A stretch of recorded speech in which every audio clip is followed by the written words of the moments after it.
Call to order the January 12th, 2026, the first board meeting for 2026 for the Conestoga Valley School District.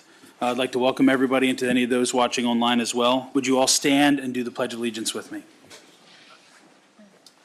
I pledge allegiance to the flag of the United States of America and to the republic for which it stands, one nation, under God, indivisible, with liberty and justice for all. This is our first meeting, one of two meetings per month, in which we receive most of the informational presentations, as well as discuss and deliberate future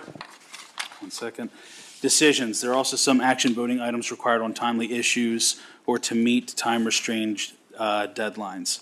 Our meetings observe all legal requirements and district policies to the best of our understanding and ability. All agendas and related public documents and details are posted on the district website. Can we have attendance, please? We have 7 school directors present tonight. Mrs. Fisher and Ms. Trowbridge are absent. Awesome. All right, so you have the agenda in front of you. Can I have a motion to approve? Oh, are there any changes to the agenda?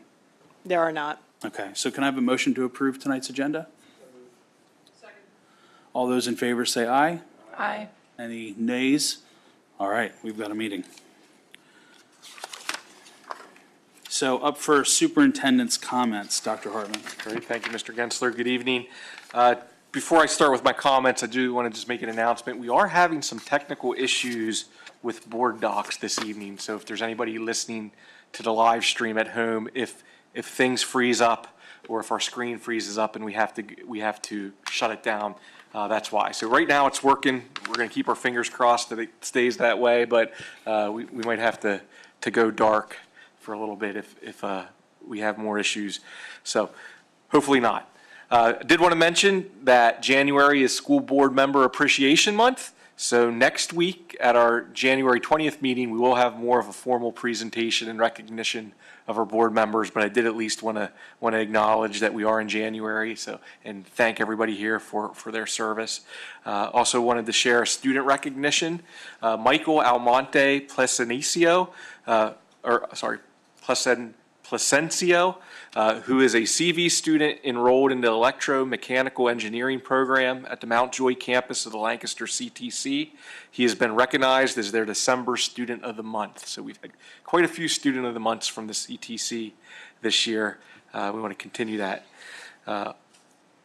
Also, I wanted to give a reminder to our board members, but also to the audience, that next week our second board meeting for the month of January is a Tuesday, not a Monday, due to recognize the Martin Luther King holiday on Monday. Our school board meeting will be on Tuesday the 20th. So just a few updates from around the district as far as administratively what we've been busy with. As I've shared with the board previously, when the budget was finally passed, the state budget was passed in November. With that came a flurry of school code updates. So we're currently continuing to go through all those and look at what the implications are for our district. For example, Act 44, which is a new requirement for reporting incidents of weapons on campus, brings about a whole new set of requirements.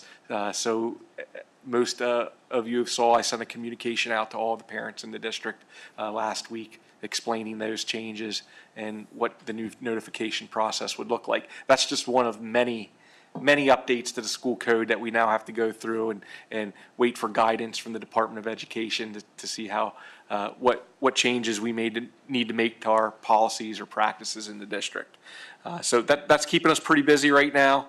Also, over the next several weeks is when a lot of our deadlines for different notifications for such as for retirements, transfer requests, sabbatical requests, a lot of different staffing notifications are due. So this is the time of year where we really start to look strategically at our vacancies for the upcoming year and start the staffing process. So that is a whole process that takes from about February through the summer. So excited to get that started, but it's also a heavy lift that keeps us pretty busy. So a lot going on right now in the district, but we're looking forward to the second semester and hopefully as successful as our first semester's been. So that concludes my report. Awesome. Thanks, Dr. Hartman. Any board comments on district activity? hasn't necessarily been a whole lot to the start of the year just yet since last year, but it's going to start ramping up soon. I was just going to say I wanted to give a shout to Mr. Stoltzfus for the music department. The winter concert was in early December, Yeah, or after our last board meeting. So, after the last board meeting. Yeah. so and the place was packed, and the kids did a great job. All the elementary schools were there. Did a really good job, and the place was packed. They did good. So kudos to him. All right, then we'll move on to the presentation part of our meeting, starting with debt service review. Mr. Kramer, and is Mr. James joining you for that? No. You flying solo? Flying solo. All right.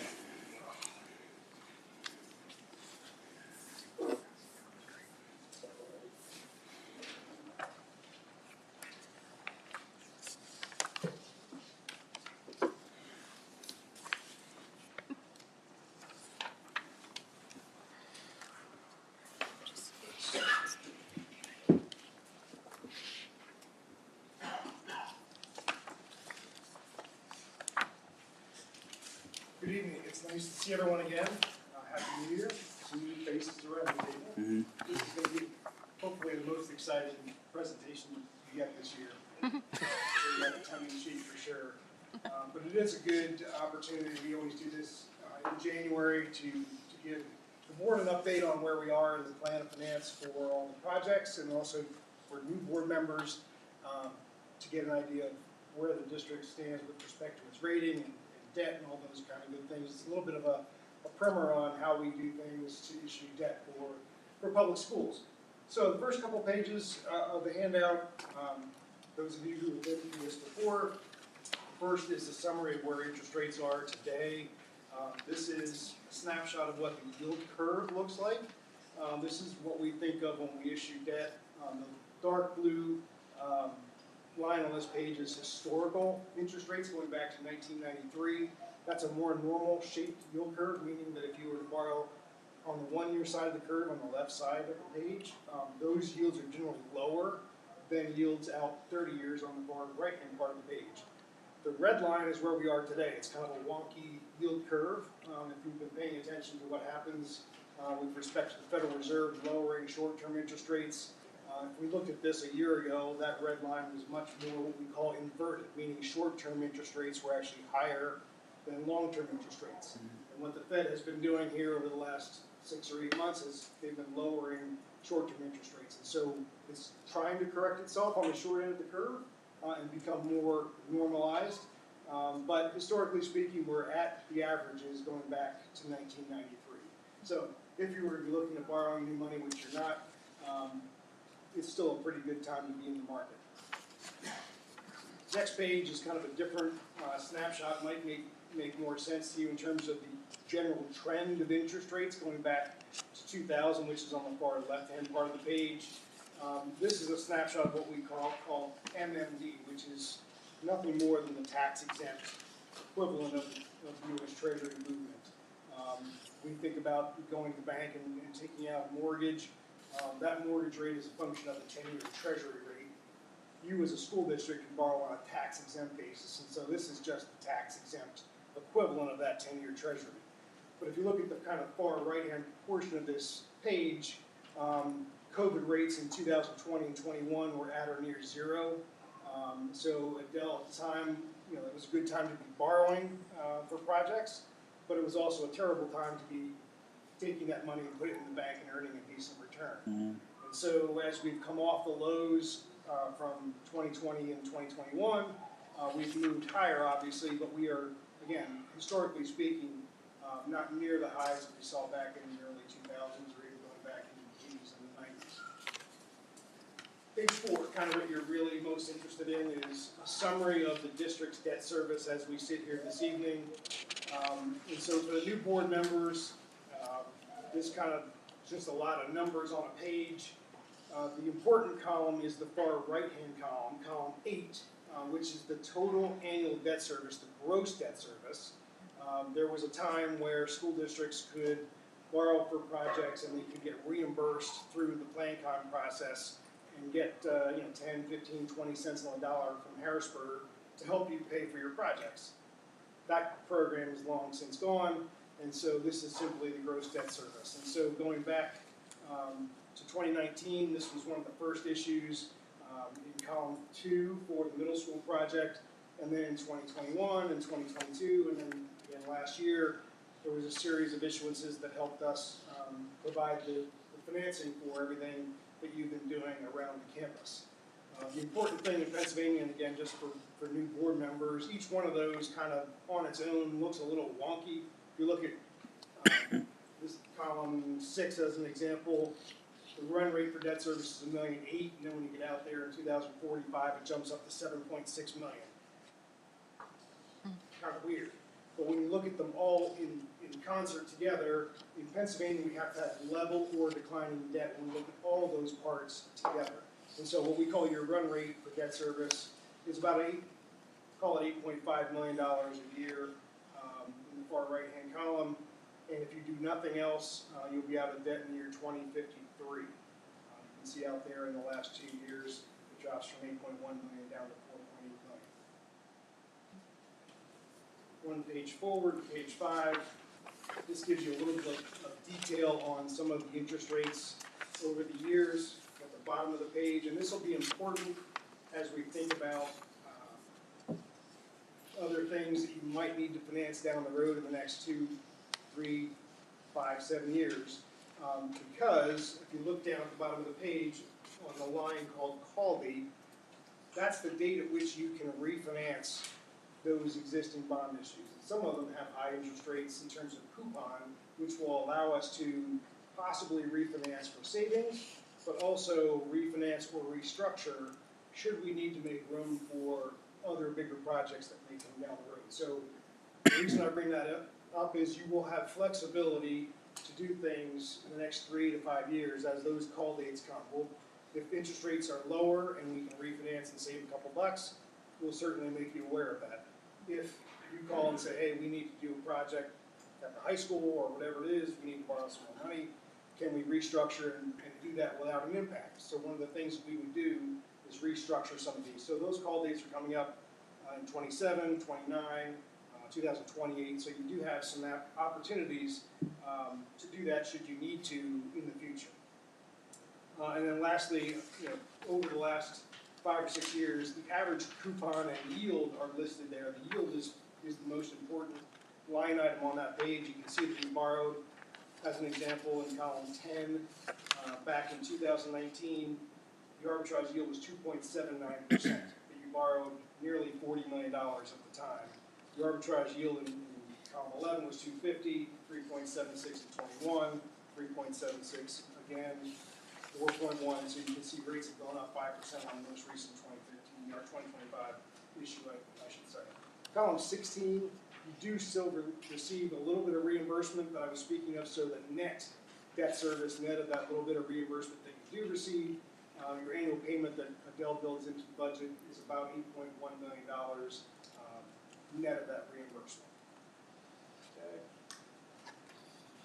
We haven't been here after the last issuance last year in 2025. So this page, page 6, is a summary of what we were able to achieve last year. We issued roughly $15 million, and that was, I believe, the last bit of new money that you need to put in the kitty for Fritz. So I think as you are now getting bids and going out to bid, I think there's enough money in the bank to finish the projects that you currently have a shovel on the ground for. And I think the estimates that you have from the architect, I believe, with that $15 million provide enough to finish the work over at Fritz Elementary School. Call date there is 2032. Yield on that issue is 5.03. One of the things that, again, we've talked a lot about, and I know Mr. Gensel, he really seemed to take an interest in the school district's rating, which is a fantastic rating. You have a AA- rating from Standard & Poor's. And so whenever we issue debt for the school district, Adele and her team spend a lot of time in preparing what's called the offering document. If you've ever bought a stock or a bond, you get a prospectus. And in that prospectus, it's a lot of good information, financial information, top 10 taxpayers, all the things that relate to how you keep your financial house in order are in that document. That document goes to the folks in New York. They review it, we have a rating call that lasts about an hour, and then they give you a public rating. And so for you to have a public rating of AA minus is outstanding relative to others in the county, relative to others in the state. That is really what drives the cost of your borrowings. And so the lower the interest rate is driven, the low interest rate is driven by the AA minus rating. If you were not to keep the financial house in order, as an example, and you had an A rating, for example, the interest rates are probably 25 to 50 basis points higher. When you're talking about $120 million, $130 million of existing debt, that gets very expensive. And so it's very important to keep that rating in a good place so that if and when you need to borrow money or if and when you need to refinance, you have the ability to do it very effectively. One of the things, again, for new board members, when we embarked upon these projects, going back to 2016, I guess when we first started thinking about these projects, one of the things that we said at the time was, for Conestoga Valley, this is a big deal. We're talking about the middle school renovations to almost every building around the campus, issuing $150 million of debt.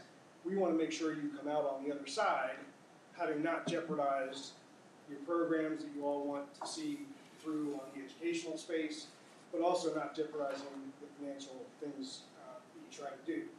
Under Act 1, it's very hard in Pennsylvania to issue $150 million of debt and do it in a way that you did here at Conestoga Valley.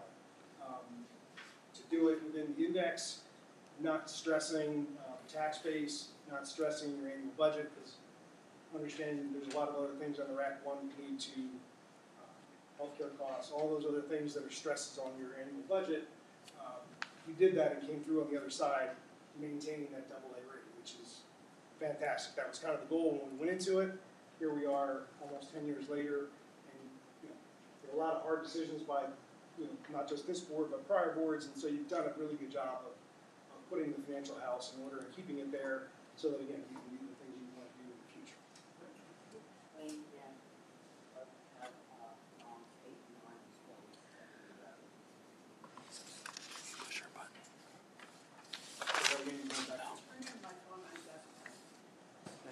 You were right.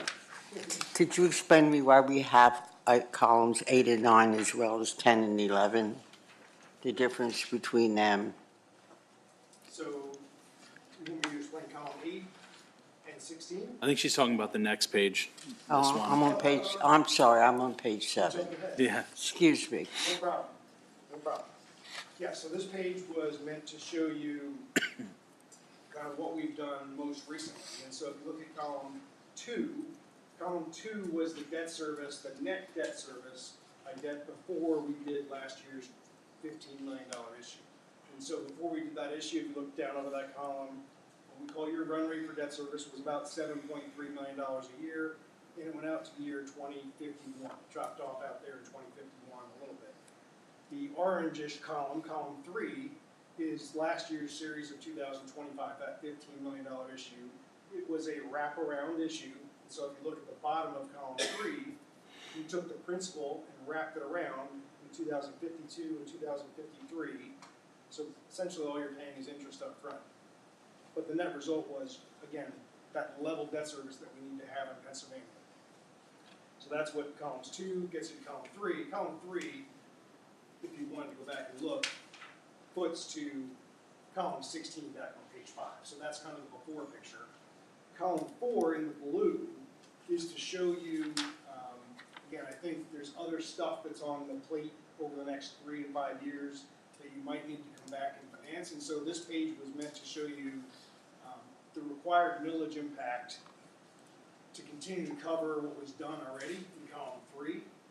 And if you wanted to borrow another 10, this is proposed series of 2028, as shown here on this column, what the millage impact would look like. And so in column 8 and column 9, I think to answer your question, in column 9, to finish out the program as it currently exists for everything you've already borrowed, each of the next year, in the budget year 26, 27, 28, and 29, you need basically $105,000 a year in your budget for 0.03 new mills to cover everything you've done so far. So in total, roughly 1/10 of a mill at bottom of column 9. And then, again, just a hypothetical, if you wanted to borrow the $10 million in the blue, that's another, call it 0.15 mils, that's at the bottom of column 11. And that wouldn't happen until 2028, 29, 30, and 31, if you did it. Again, very small impact. And I would caveat that by saying everything I said on a prior page, which is you're gonna have an opportunity to refinance over the next couple of years or restructure, should you need to, or should that number need to be a bigger number for whatever reason, or if there was something coming you might need. You do have the flexibility to mitigate. So columns 10 and 11 are what if? Yeah, there are what, yes. Okay, The only gotcha. thing that you're obligated for is column 9, the orange column, and that's the 0.03 mils or 105,000 in each of the next 4 years. That's pretty much it. Page 8 just shows you the value of the note currently is $3.5 million. The amount of dollars that are in your budget currently for debt service. And so that's kind of the dollar figures associated with everything you just saw on that page. The last thing before I open it up for questions, I know that you have engaged the folks at GSL for trying to find as much free money that possibly is out there. The update I can give you there is when the budget was passed, they combined 2 different buckets for what we call the CFA bucket, because this issue was issued through Commonwealth Finance Authority. But there's about $150 million currently available that you're, I think Adele's going to use the services of GSL to help her apply for as much of that money as you can possibly get. Unfortunately, all 500 and some districts in Pennsylvania are applying for the same $150 million. And so last year when we went through this process, no one got a great deal of money. Philadelphia, Pittsburgh got bigger numbers. These folks got 500,000. It wasn't dollars that was going to move the needle, if you will. But again, it's free money, so absolutely you should apply for it. And hopefully, I think by engaging the folks at GSL politically, they will get as much out of that bucket as you possibly can. I think the value that you're going to see from those guys is the RCAP or the RACP bucket. That's a much bigger bucket in an election year. There was a window that opened up just before the budget. It was an effort to get the budget passed.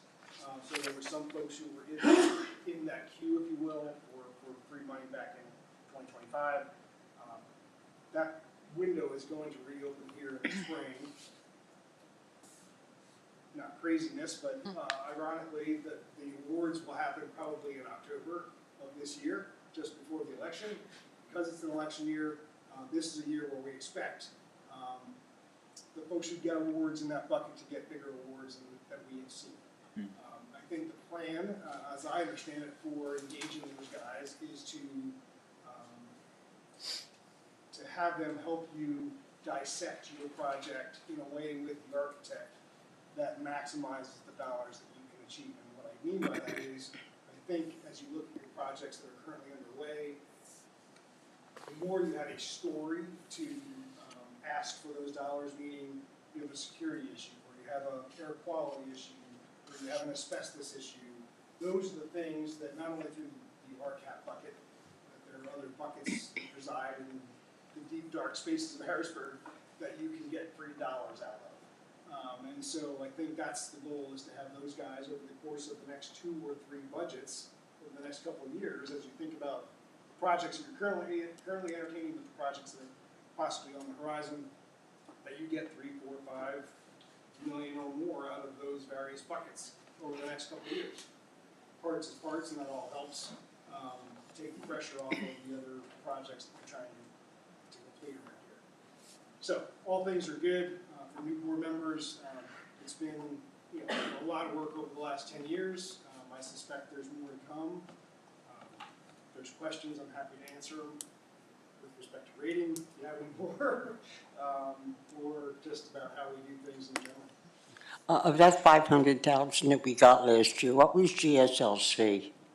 I believe they're getting 12 or 15%. They'll get 15% off of the award. So Okay, they don't get anything until we're actually given an award. okay. I do have a question about the rating. Sure.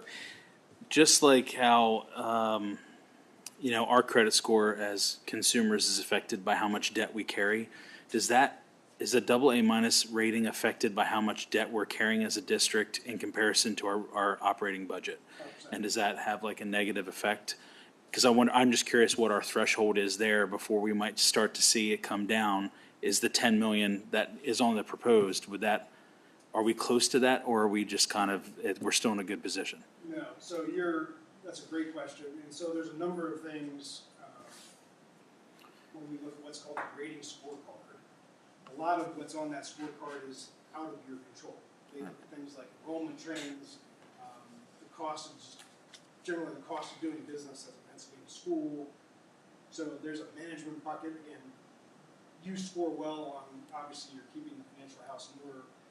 By and large, the two big metrics for a school district rating are how much cash you have, and how much debt you have, relative to the size of your budget. And at double A minus, to be honest, you're nowhere near the stressors, especially for a $10 million issue.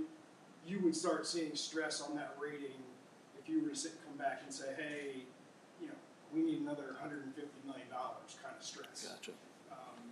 And so, again, that's $150 million if we said we need it tomorrow because a building burned down or something catastrophic.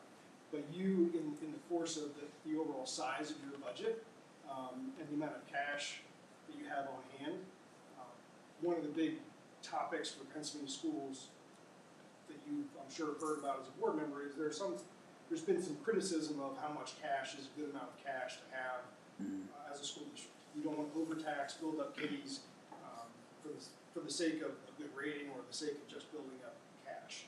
And so there's a prudent level of a good amount of cash because it's a big operation when you have a $100 million budget that you just need to, just is what it is, right? Nature of the beast.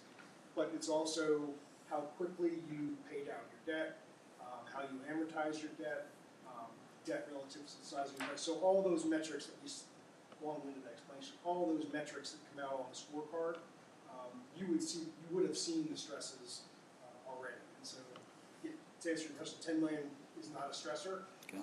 We would get concerned. We would want to take an active approach if there was a bigger project on the horizon and say, hey, here's how we manage, just like we did on this project, how we're going to manage expectations with the rating agencies.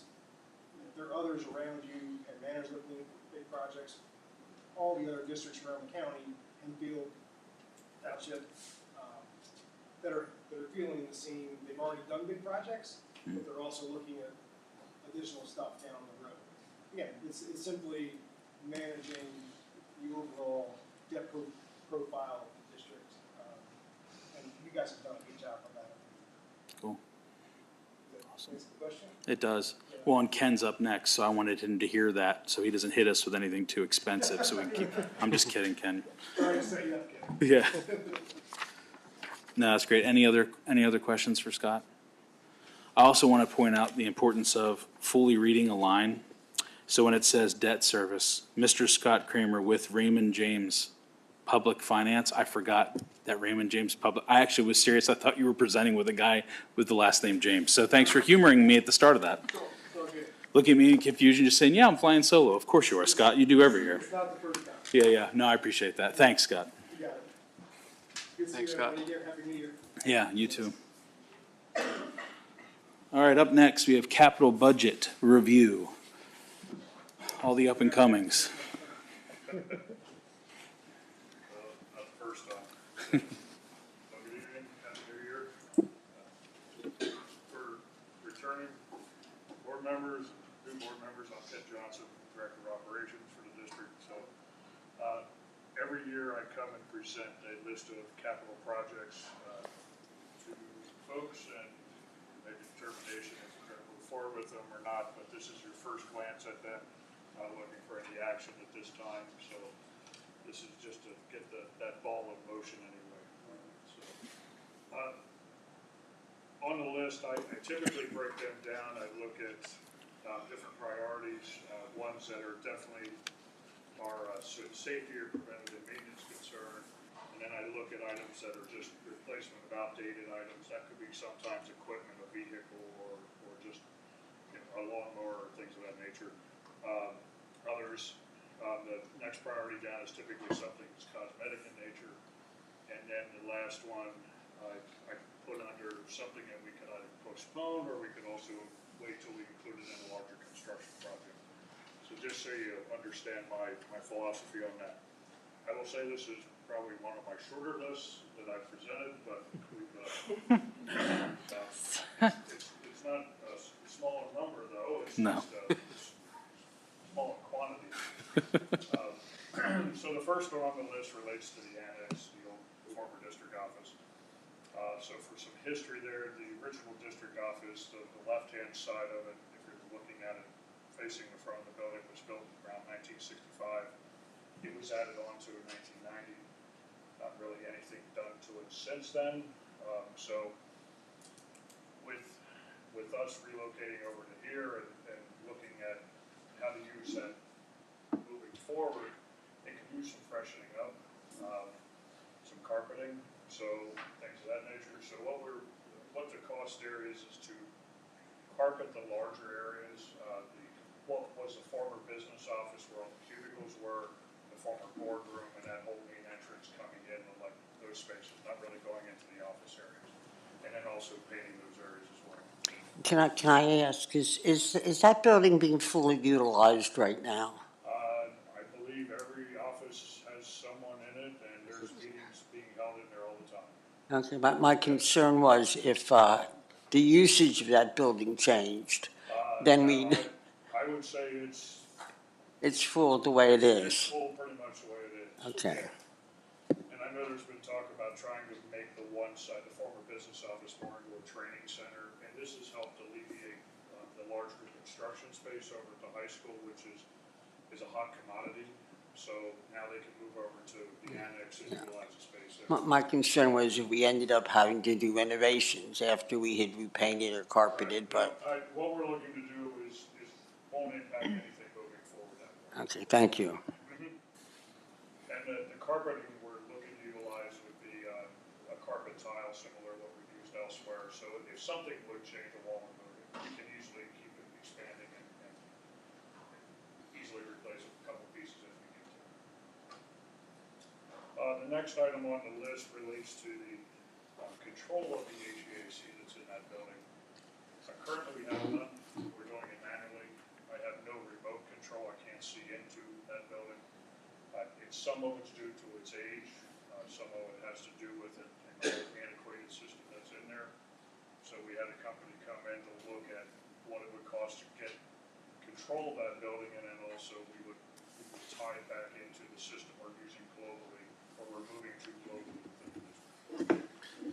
So there's a cost here of $164,500. The next two items I'm going to lump together in an aspect that we're looking to apply for a public school facility improvement grant related to both of these, because this falls well within the criteria of those.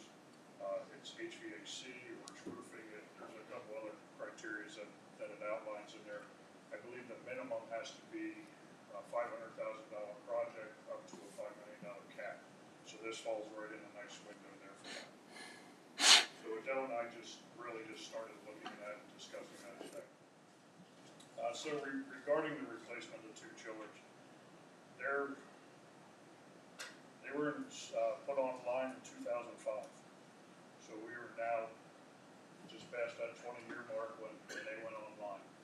And they're constantly nickel-diming me at this point. So not to sugarcoat it by any means, we have fans that keep regularly dying off, and we replace them. I mean, we're maintaining, we're cleaning, and we're doing all the preventative maintenance we can to them, but our concern is if we have a catastrophic issue, what happened to one of them, I'm taking a big chunk out of that budgeted number there. Now, this is not just the chillers, there's also replacement of some pumps and motors inside the building that are at that same age. So it would be some repiping. We're talking with the vendor and the engineer. We think there's some efficiencies we can have, so this is a higher number than what we feel it'll actually be, but just erring on the side of caution. With the roofing, we have a list of roof areas there, 10, 12, 13, 14, 15, 16, 22, and 32, that have either expired, well, they've all expired as far as the warranty on those roof areas.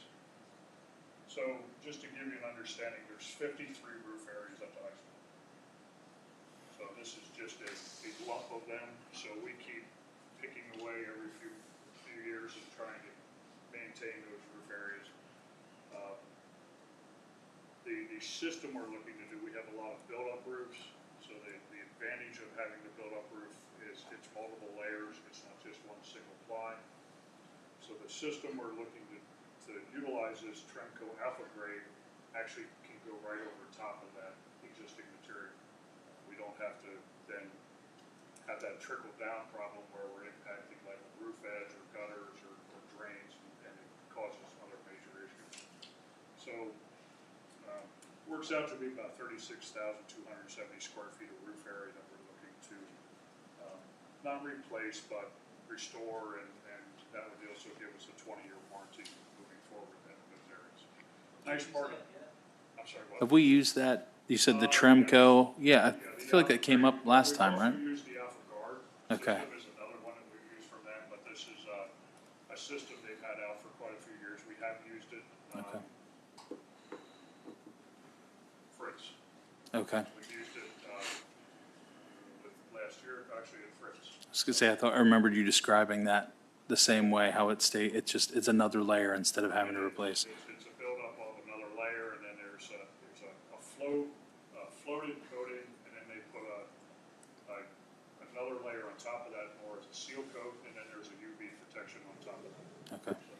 I have a question. How many layers before it gets too heavy for the roof and we have to strip it all off? We look at that also, so Okay. we're okay. So we look at that and have conversation with a structural engineer as well as we move forward. So one of the things they do in a lot of the build-up roof areas, we have stone on them, have a ballasted system, so we actually vacuum off the stone. So that takes away some weight, and we're putting back on those new flood Yeah. coats. Those are also not as heavy of a material. They're pretty thin in millage thickness. So, but yeah, that's a conversation. It's a great question. Conversation I've also had with our roofing consultant. And then the last item on there, probably the next page. This was originally budgeted for the 24-25 year. Was a replacement of the gym floor and the grill. It's been showing its signs of age. To my knowledge, that is the original floor of the gym, which was built early 80s time frame. So it has more than lived its life. The problem we found was that we could not find a manufacturer that would warrant the floor without humidity control, which would be air conditioning of the space. So this past summer, we put air conditioning in that space and also U8 gym. So those are now controlled, so now we can proceed with this. As we were looking at previously, this money was going to come out of the capital reserve fund. Do I understand that the wording in that is wrong, right? It says this was removed as no gym floor manufacturer will not warrant. Correct. Will not warrant unless it's air conditioned. Yes, but you already say no one will do it, so. Or unless we can get it installed without a warranty. And that's a lot of money to put there. Okay, so no gym floor manufacturer will warrant a new installation. Yeah. Right. The two quick questions. So that reference to the train ensemble program, that's the remote program you're talking about, right? That is correct. Okay. That's what we now are utilizing with Brownstown, the middle school, Smoketown. Leola will be on that. As we go to Fritz, I will also be on that. Okay, gotcha. So between Fritz and then the high school, are there any other areas that aren't upgraded to that yet? Well, Fritz is not, but it will be through construction, the high school would be the only remaining building. Okay, gotcha. All right. So will that need to be added, because you mentioned the gym now has the air conditioning, so that needs to be, That part of the work, I can see through that new system. oh, okay, cool. Yes. All right. I'm sorry, I couldn't clarify. Yeah, that's fine, because you mentioned we did last year, so I was hoping that was tagged onto that new system then. So Okay. that work, we had done in both the gymnasiums, the metal shop, the wood shop, and, yeah, those 4 spaces, I can see all those through that system. Okay, The rest of the building, I can't. gotcha. That's in another system. And the last question about that, just one more about that roofing. So with all those different areas of the high school roof, are you looking for consistency then to use that Tremco on all the areas that it can be used? Like for consistency for the 20-year warranties, all that as you kind of move through, or? All the systems we've been looking at pretty much are going with a 20-year warranty. Okay. As far as whether it be a replacement or a restoration. Right. We're trying to restore as much as we can. One bad winter can turn that though. We had one, what was that, back in 2016, I believe, 15, 16, somewhere there, that the plan was to restore it. The winter was not kind to us, and then we had to do a replacement of that roof area. Okay, So as we move forward, we look at that, they do core samples, we send pieces out, they do stretching of it to see what its resistance is, if it will tear or allow for give. And sometimes they just don't come back allowing us to restore it.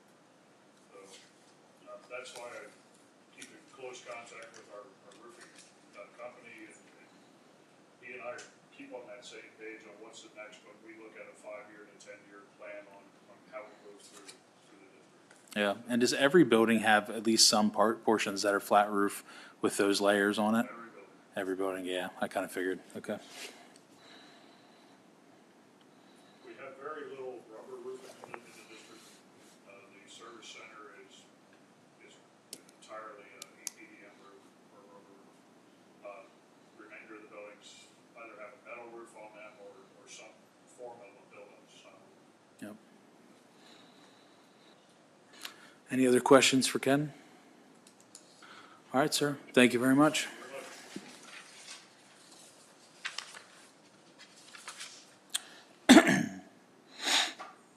All right, we're at the first part of the meeting for public comments. Anything associated to the agenda tonight? Is there anybody that has any thoughts to share? Okay. So now we'll move on to the action discussion items. We have the review of the Lancaster County Career and Technology Center budget, which I think that includes a handout for all of us, right? Is that what this is? Yes, yeah, I can give a brief overview of it if you'd Okay. like me to. Sure. You'll see the Lancaster County CTC budget is attached for your review, and it will be on the consent agenda next week. Just a brief overview, a couple comments. I think that the CTC did a really nice job of trying to stay conservative with their budgeting this year across the county. Of all the Lancaster County school districts that are a part of the CTC, there's a total district contributions of about $17.5 million. That's only a 0.31 increase from last year, so that's pretty amazing. I serve on a program expansion committee for the CTC, and pretty impressed with how they're continuing to expand their programming while maintaining pretty flat increases for their school district contributions. I'm not sure how they do that, but appreciative of it. So as far as our district, just a little bit over $1 million would be our contribution for the year. That's after you take away the vocational ed subsidy from the state that's taken out of that. So that's about a $9,000 increase from last year's budget. So all in all, it's about neutral, about even is the same as last year's what they're proposing. So it'll be on the consent agenda for next week. So certainly as you go through those budget documents, if there's any questions between now and then, you can reach out to me. Has our contribution grown every year by about that same amount? Roughly, yeah, yeah. Yeah, it increases a little bit, but not much each year. All right, any other additional questions on that? And like Dr. Hartman said, review the document. If you have any questions that come up before the approval for next meeting, send those over. We have the review for proposal for Steps to Success before and after school program for the 25-26 year, which is Ms. Hunsinger. Hello. So in reading through the Steps to Success agreement, that we've been working with them for many years. They've had a before-after-school program in all of our elementaries. But this past, you might be wondering why we're coming to you in January with an agreement that's effective retro back to August of 2025. The agreement that was in place prior to Jill and I really digging into this was not as comprehensive as we believed it needed to be. So we spent a lot of time developing this agreement, modifying it, working with Steps. We took it to our attorney for review. They took it to their attorney for review, and now we're all in agreement to move forward with this type of an agreement in place. It is a year-to-year agreement. What they have requested then is each April, we come to you to ask for approval of the next year's agreement. So assuming that you're okay with this agreement, we'll have it on a consent agenda in April, and then we'll do that for a couple of years, and then possibly consider a multi-year agreement at that time. Any questions? Yeah, I'd just like to bring to your attention that Section 2C, 2D, Okay. it refers to 2CE. If you look down at number 5 on that list, the end of the paragraph, Okay. there is no 2CE. No 2CE. Okay. That should be 2C, that should be 2C, 2V.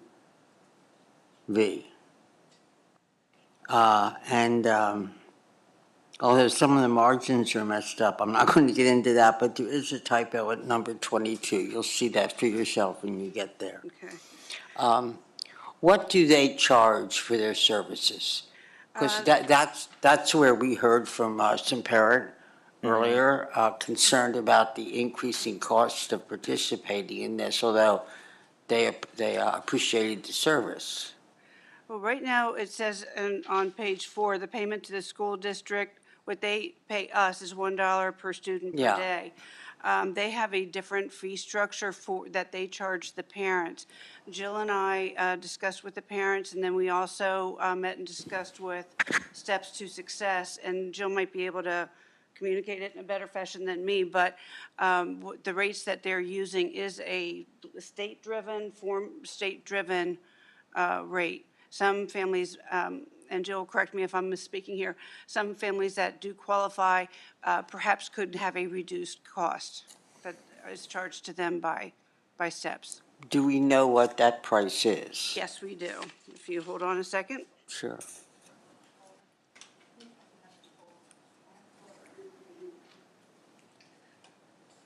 So give me a second to find it. I'm sorry, I should have warned you because we did, I don't know if that letter was shared with you, back in October, was it? We received a letter from a parent. Yeah, we've. That may have even been, was that last school year? Or if it was, or earlier in the year this year, but it was, I think it was last spring. Was it in spring? Yeah, and we met twice with her. Oh, okay. At the beginning to hear what her concerns were, and then as a follow-up.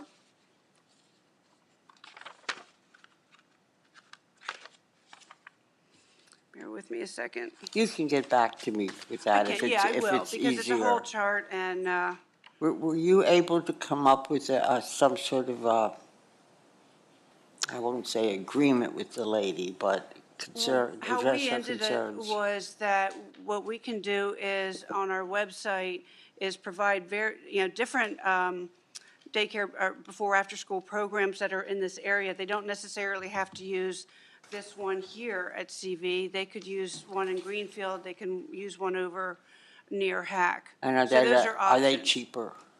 They'd probably, Or are they all the same? they're about the same Yeah. because they're all following some of that same, Yeah. same formula. I will get that for you. I'd appreciate it. Yeah. Yes, I will get that for you instead of trying to. Okay, thank you. You're welcome. Anything else? Nope, all good. All right, Thank thanks, you. Adele. All right, up next is the review and approval for the Red Rover contract with Ms. Horst. Hi, Amy. Hi. Good evening. I'm Amy Horst. I'm the Director of HR. About 8 months ago, we implemented Red Rover's hiring and onboarding platforms, and they are now coming out with what is called records for electronic personnel filing. And we currently are using a different system, but with having new employees on board and upload their paperwork directly into Red Rover, it'll be a seamless transition to flow into the Red Rover filing system. It also offers several other benefits. We can make our own files. It's super user-friendly. We can create it how we want it to be. And we will be a demo school, so we're getting about a 30% discount the first year to try it and start and help them build the platform out. So, looking to do that. I'll just add to that, the one solution that we currently use with Red Rover, we've been very happy with, as far as the online application and onboarding process. They've been a really, really good company to work with, and so we feel that adding this would be a seamless transition. Do you need this for tonight yet? Do you need this for tonight Yeah, yet? we'll have to vote on it tonight, yeah. One other question for the Red Rover piece. So is there any other part to that process? Because, you know, like it's onboarding an application and now they added records. I'm just curious if we foresee anything else. Are they trying to expand the platform into any other hole that we might have that we're using for something else? I'm just curious from that Two perspective. of the platforms that they currently have that I would like to, I'm a big fan of less platforms to keep it a little bit simpler. They do have absence management and time clock. So those are two platforms that I would like to look at. It's not something that I would even consider looking at in the middle of the school year. Sure. Because of substitutes and absence management and whatnot, but there are some perks to that, and it's something that I'd have to work with the education side on because they also work with that. So those are two other platforms that I would like to see eventually implemented. Sure, yeah, it makes sense. Well, since it's, you know, it's one more thing added on, it's good to know if it's going well, that we might hear the name again as they continue to, and I'm big on continuity. Keep things the same, and if it's under the same thing and it's working really well, then that might make sense, so I appreciate that. Yeah, the hiring platform has really made a big difference. Applicants are applying right onto our website, and we've seen a significant jump in our applicants and have been able to fill some spots that we hadn't previously been able to fill. And I think because people come to our website to look for jobs rather than going on to hiring sites, separate sites. So it's been a great asset. Awesome. Any questions on that before we take a vote? All right, so we have to get that approval tonight, so can we do a roll call vote on that, please? Need a motion and a second? Oh, yeah, I need a motion to approve the contract first. I move we accept the Red Rover contract as presented. Okay, roll call, please. Mrs. Groff? Mr. Benigno? Aye. Dr. Martin? Mr. Eby? Aye. Mrs. Kapka? Aye. Ms. Gibler? Aye. Mr. Gensel? Aye, 7-0. it's approved. Thank you. Thanks, Amy.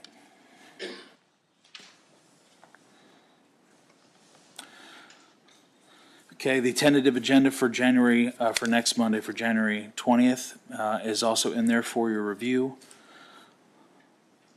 We have the second part in the meeting for public comments for anybody that wants to address the school board for any issue at all. Are there any board initiatives or concerns?